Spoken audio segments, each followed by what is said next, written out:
Vladimir Poutine est officiellement à court d'argent, et maintenant il s'en prend à ses propres élites pour survivre. Dans une tentative désespérée de financer sa guerre en échec, le Kremlin a saisi des dizaines de milliards de dollars aux oligarques russes et aux entreprises occidentales qui fuient. Mais même le plus grand braquage de l'histoire russe ne suffit pas à stopper l'hémorragie. C'est pourquoi certaines des plus grandes entreprises de Russie sont au bord de l'effondrement total. Et elles supplient Poutine de les aider. Mais cette aide n'arrivera pas de sitôt. Depuis que Poutine a annexé la Crimée en 2014, la Russie a saisi la richesse d'environ 30 oligarques, 17 d'entre eux figuraient parmi les 100 milliardaires les plus riches du monde.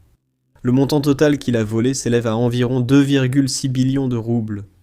Maintenant, il est difficile de convertir cela en dollars, car le rouble s'est effondré de façon drastique depuis 2014. Mais on peut dire sans risque que nous parlons de dizaines de milliards de dollars volés à ses propres élites. Mais cela, c'était avant que cette guerre ne commence. Depuis février 2022, la situation s'est aggravée en Russie.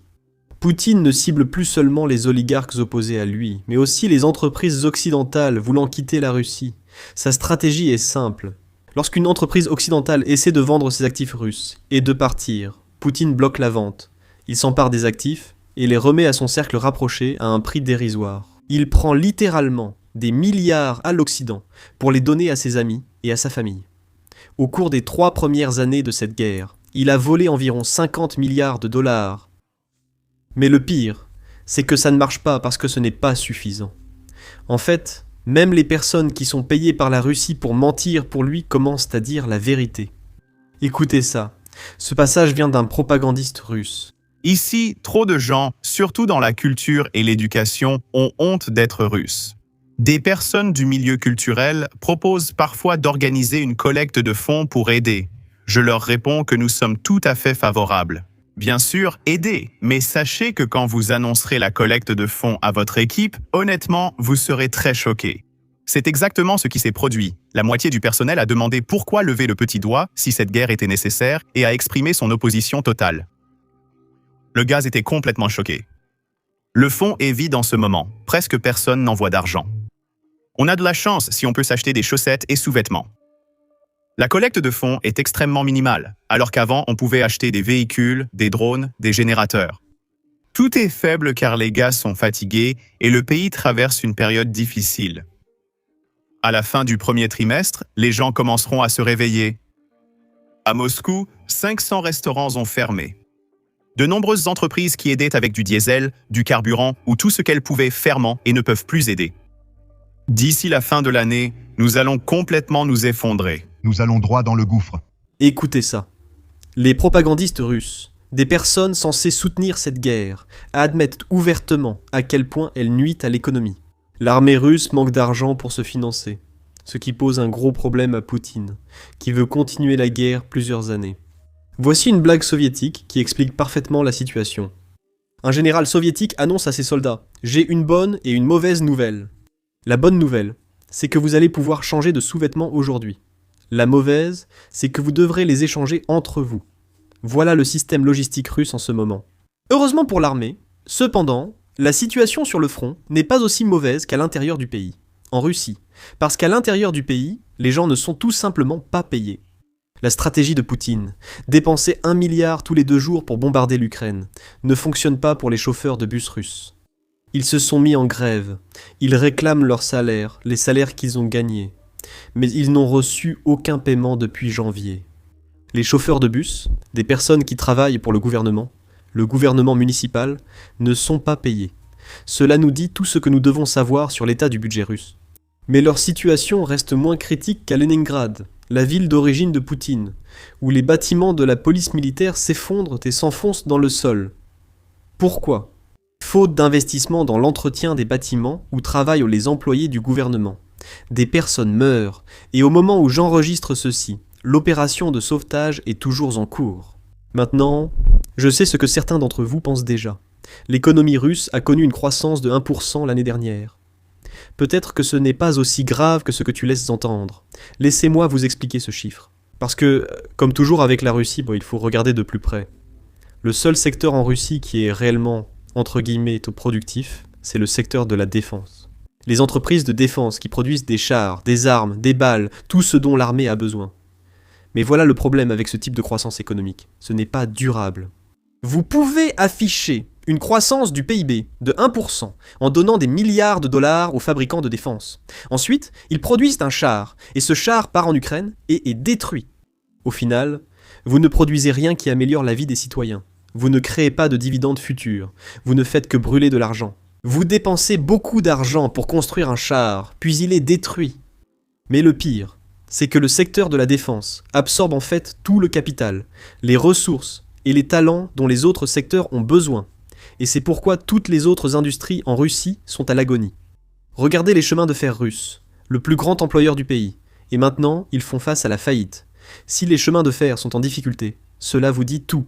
Les industries qui exportaient et transportaient autrefois des biens à travers le pays ne fonctionnent plus pareil. C'est pourquoi les chemins de fer russes sont en difficulté. Mais ils ne sont pas les seuls concernés. L'industrie pétrolière, fondement de la Russie, s'effondre également, comme vous le voyez à l'écran. Les compagnies pétrolières russes font faillite à cause de la chute mondiale des prix du pétrole et des sanctions qui les privent de leurs principaux marchés.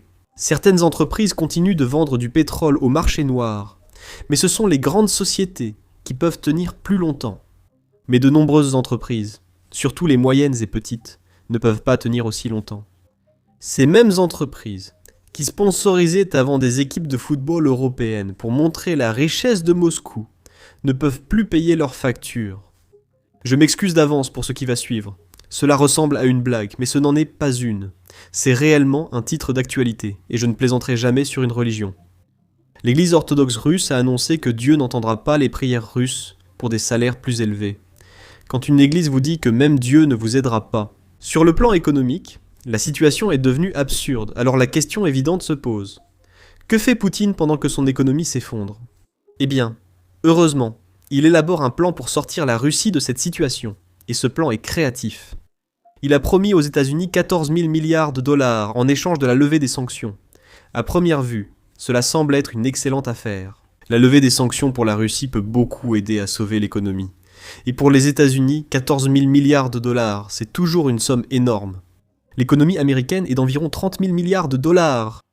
Cela signifie que la Russie propose de payer la moitié de la production économique américaine juste pour aider Poutine à survivre. Mais comme toujours avec la Russie, il y a un problème. Et c'est un gros problème. La Russie n'a pas 14 000 milliards de dollars, on en est loin. Voici le président finlandais Alexander Stubb qui explique le problème. Écoutez.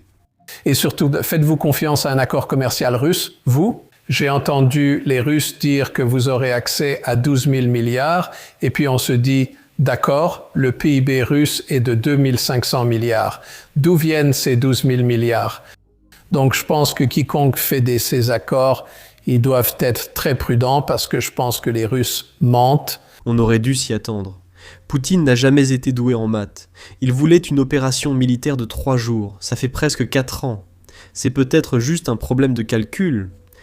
Mais il semble que la Russie ait effectivement un plan pour trouver 14 000 milliards de dollars. Et c'est en fait un plan très hilarant. La Russie a infligé une amende de 1,2 trillion de dollars à Google.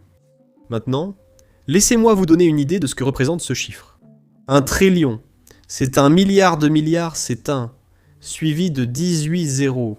Le PIB mondial total, c'est-à-dire le PIB de tous les pays du monde réunis, est d'environ 110 000 milliards de dollars.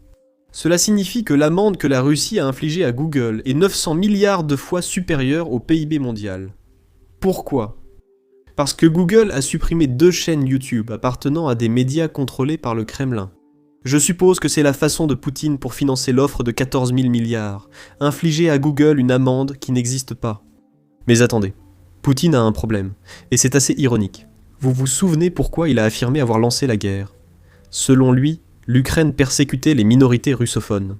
Il a dit que Zelensky avait interdit la langue russe en Ukraine, même si Zelensky lui-même parle russe. Eh bien, maintenant, il semble que Poutine fasse exactement la même chose. Il interdit les langues étrangères en Russie. Toute entreprise utilisant des langues étrangères dans sa publicité ou ses enseignes sera passible d'une amende de 8 000 à 10 000 dollars. L'interdiction concerne aussi les réseaux sociaux, y compris ceux déjà bannis. Seul le russe est autorisé en Russie. Il est clair que Poutine agit ainsi car Google ignore ses emails, donc il cherche à obtenir de l'argent autrement. S'il ne peut pas faire chanter Google, je suppose qu'il veut faire chanter les Russes. Il est si désespéré qu'il sanctionne les entreprises pour avoir utilisé l'anglais sur leurs enseignes.